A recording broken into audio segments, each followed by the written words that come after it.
Update. We've just gotten some more information. It's 1 o'clock. We want to bring our audience up to speed right now. Senator Bob Menendez of New Jersey has been found guilty on all the counts he has faced in this case. Federal prosecutors charging Menendez with accepting hundreds of thousands of dollars in bribes. We've showed you the pictures of the gold bars exchanged for political favors, 3 businessmen as well, and for working with the governments of Egypt and Qatar. We're still waiting to hear more from prosecutors in this case. And let's go back to NJ Burkett right now, who's live outside the courthouse. And NJ, do we expect to hear from anyone from the defense or prosecutors to get in front of the cameras? And I'm assuming the senator will, if or information is accurate, will be appealing this verdict.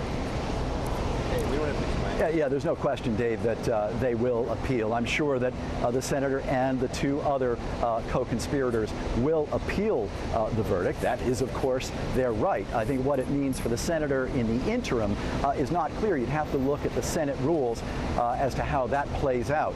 You can see behind me that photographers and reporters are set up outside the main entrance to the courthouse. The senator has been pretty discreet in terms of speaking during the trial. He'll come out and he'll say, well, you know, I think that we've exposed the government's lies. You know, he'll say that over and over again and then get into his car and leave. Whether he speaks today or not is not clear. It's at this point anyone's guess. If I were to hazard a guess, I would say he'd probably say something. He's been, you know, defiant throughout. And I would be surprised if he said nothing. I don't expect him necessarily to take questions, but I do think that he will say something in terms of proclaiming his innocence, in terms of you know, tearing up the government's case, which he is, of course, want to do. But as I said a moment ago, these are all very, very serious counts, about as serious criminal counts as you could have against a public official in the United States of America. So, yeah, he faces now a maximum of 20 years in federal prison. We'll see how the judge sorts all of that out. But again, the senator and the alleged co-conspirators found guilty of multiple counts, including extortion, bribery, and conspiracy. Guilty on all 16 counts. What does this mean for people in New Jersey, his constituents?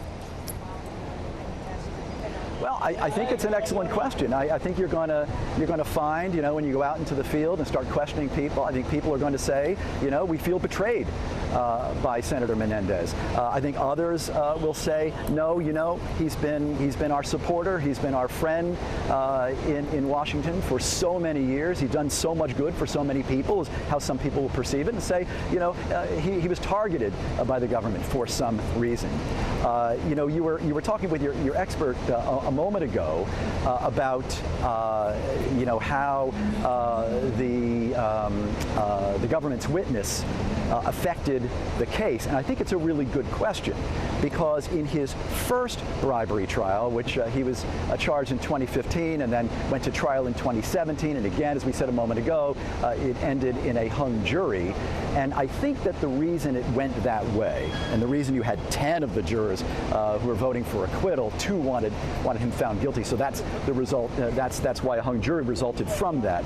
But I think the reason that trial went that way is because Menendez was on trial with his co-conspirator, and that was an ophthalmologist from Florida who flew him around on private jets, and the senator was accused of accepting gifts from him. But he was a longtime friend of Menendez. I think a lot of the jurors at that time bought the notion that, well, this is stuff that friends do for longtime friends. They give each other gifts, they do certain favors for them. And I think the jury was willing to give him, or at least most of them were willing to give him a pass on that at the time. But remember, both of them hung together.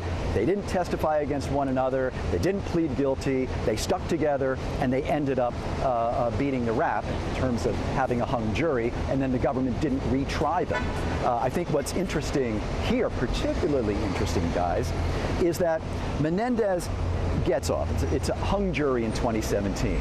And then what happens? A year later, he's doing essentially the same thing that he was accused of doing in the previous case. So did the hung jury in that case embolden him and say, you know what, I can go out and do exactly what I was doing before, and they still can't get me? Well, clearly, if that was his calculation, he was wrong. Dave, Michelle? It's remarkable that after being acquitted on that, he would end up being convicted on another corruption case. Hang in there, NJ. Great insight. That he would even do it, Dave. Exactly. Yeah, I was going to say, or that he would even do it, right? Or he would even do it. It's just beyond imagining for most people, I think. We want to actually go now to a political analyst, I believe, that we have waiting for us from Seton Hall University. Matt, now you heard the news. Guilty on all the charges. What is your reaction? So, this is an end of an era. Senator Menendez has, served New Jersey for quite a long time. I think that I would expect that he's going to appeal. I would expect that part of that appeal is going to be accusations of prejudice about the constant barrage of discussion of gold bars and cash and cars.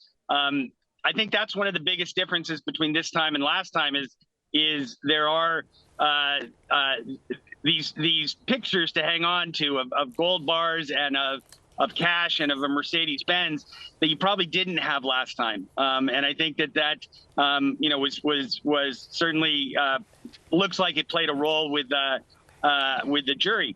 The fact that a senator in New Jersey is likely going to go to jail. It's not the first time that's happened in New Jersey. It happened in the abscam scandal in Harrison Williams in the 80s.